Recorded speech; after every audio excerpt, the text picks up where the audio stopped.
Salam sejahtera untuk kita semua. Kali ini saya akan mempresentasikan hasil penelitian saya mengenai formula dan pengembangan vaksin epitop dengan penambahan ajukan untuk profilaksis COVID-19. Saya bersama tim saya, Dr. Sayu Putu Yuni Pariyati dan Dr. Komani Hasan. Penelitian ini merupakan hibah penelitian Unjani tahun anggaran 2023 dengan penetapan dari Skep Rektor nomor Skep 194 Injani 6 2023. Sebagai latar belakang penelitian ini bahwa pada tahun 2019 kasus COVID-19 mulai dari Wuhan kemudian menyebar ke seluruh dunia sehingga ditetapkan sebagai pandemi pada tanggal 12 Maret 2020.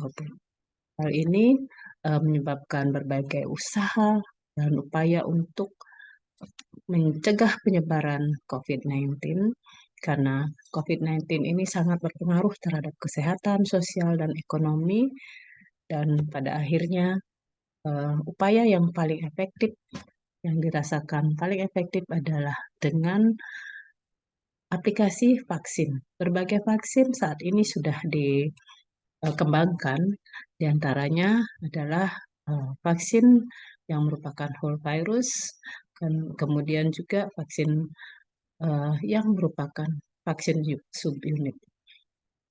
Pada penelitian kali ini akan dicoba untuk melakukan percobaan atau membuat vaksin yang berasal dari protein rekombinan, yaitu dengan mengambil epitop dari spike protein, kemudian dianalisis secara bioinformatik, lalu diambil klon-klon tertentu yang terpilih, kemudian diperbanyak melalui ekspresi pada sel inang, yaitu menggunakan bakteri E. coli. Selanjutnya akan dilakukan purifikasi, kemudian karakterisasi, lalu dilakukan uji in vivo pada hewan percobaan. Sebagaimana kita tahu bahwa struktur penyebab penyakit COVID-19 yang dinamakan sebagai SARS-CoV-2 ini merupakan suatu virus yang memiliki protein struktur yang berperan di sini adalah yang utama sebagai epitop, yaitu terletak pada spike glycoprotein S. Nah, ini adalah bagian protein S yang akan diambil kemudian dipilih epitop yang paling sesuai ya atau yang paling dinilai paling potensial untuk dijadikan vaksin. Ini sudah dilakukan pada penelitian sebelumnya dan sudah ditentukan beberapa determinan yang akan dikombinasikan menjadi satu rangkaian vaksin yang dinamakan sebagai vaksin multi-epitop. Selanjutnya, pada perkembangan vaksin sebelumnya, yaitu pada vaksin subunit, ini memang merupakan vaksin yang cukup murah untuk dikembangkan, juga aman, dan juga dapat menimbulkan respon imun. Dari dasar inilah kemudian dikembangkan vaksin multi-epitop ini yang harapannya dia akan mempunyai efektivitas yang lebih tinggi dibandingkan dengan vaksin subunit karena di sini akan dilakukan pemilihan epitop yang paling potensial. Produksinya dimulai dari pemilihan epitop-epitop tadi, kemudian dibuat atau dianalisis gen yang mensintesisnya, lalu dilakukan kultur atau perbanyakan dari gen tadi pada inang E. coli.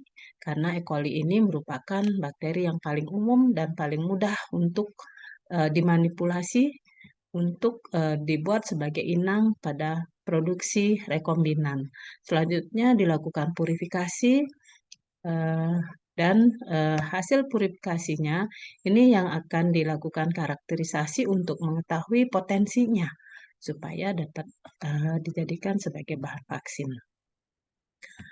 Selanjutnya, dari penelitian ini diharapkan akan diperoleh atau dapat ditentukan epitop-epitop vaksin yang dapat dijadikan sebagai kandidat vaksin, kemudian juga dapat ditentukan potensi dari vaksin multi epitop tadi sebagai vaksin, terutama ketika ditambahkan dengan adjuvan, lalu dilakukan uji secara in vivo pada hewan percobaan, sehingga kita akan mengetahui bagaimana aktivitas vaksin ini bekerja untuk mencegah COVID-19.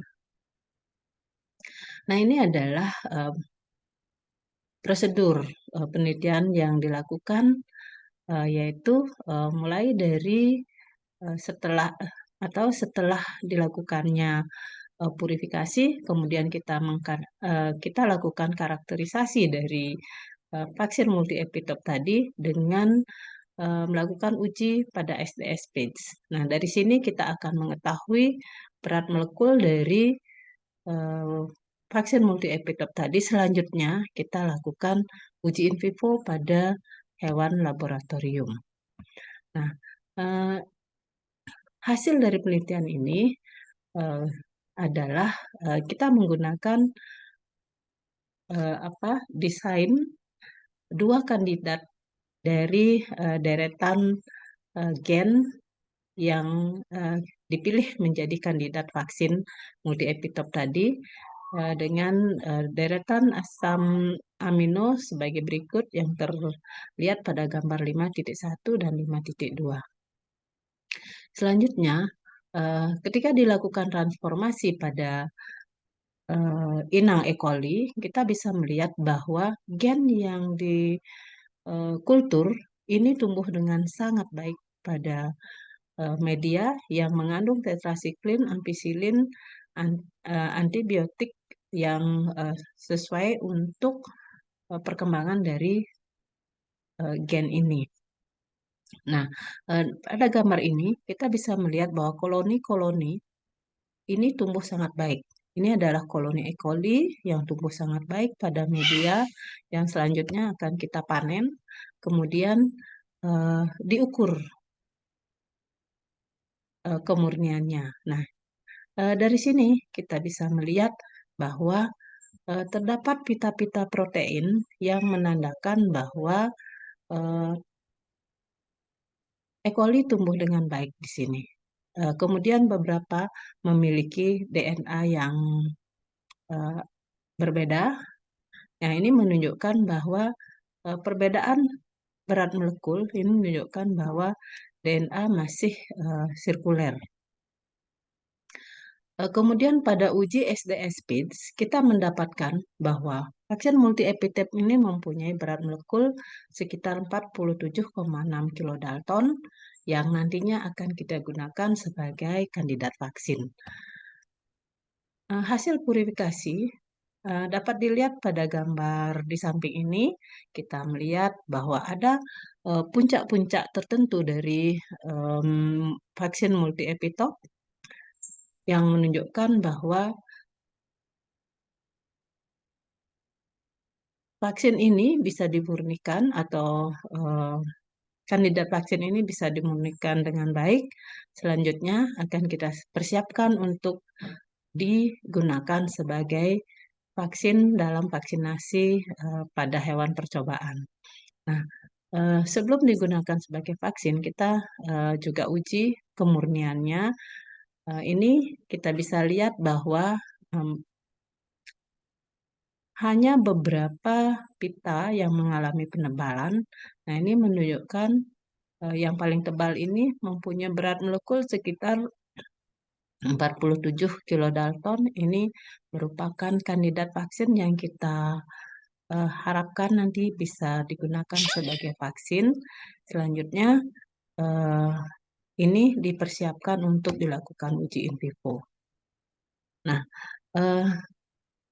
pada penelitian ini sampai tanggal 30 Oktober 2023, sudah dapat disimpulkan bahwa vaksin atau kandidat vaksin multi-epitop ini dapat tumbuh dengan baik pada eh, inang E. coli, kemudian dapat dipurifikasi, kemudian dilakukan karakterisasi, menunjukkan bahwa vaksin multi-epitop ini merupakan antigen yang bersifat soluble dan memiliki berat molekul sekitar 47,6 kilodalton. Selanjutnya eh, akan dilakukan uji lanjutan, yaitu melakukan uji pada hewan percobaan dengan menggunakan mencit yang akan diimunisasi dengan vaksin multi-epitop tadi. Kemudian kelompok yang lain akan diimunisasi dengan vaksin multi-epitop yang ditambahkan dengan ajuvan, sehingga kita akan bisa membandingkan bagaimana hasil em, respon imun atau antibodi yang dihasilkan dari kelompok hewan yang diimunisasi dengan multi-epitop yang murni dan kelompok hewan yang diimunisasi dengan multi-epitop yang ditambah dengan ajuvan aluminium. Nah, selanjutnya nanti pada tahun kedua akan dilakukan uji toksisitas terhadap vaksin yang sudah diproduksi sehingga nantinya diharapkan diperoleh vaksin yang aman untuk digunakan. Demikian presentasi dari saya dan terima kasih kepada LPPM yang telah mendanai penelitian ini dari anggaran hibah kompetitif Unjani pada tahun 2023. Terima kasih, saya izin untuk stop share.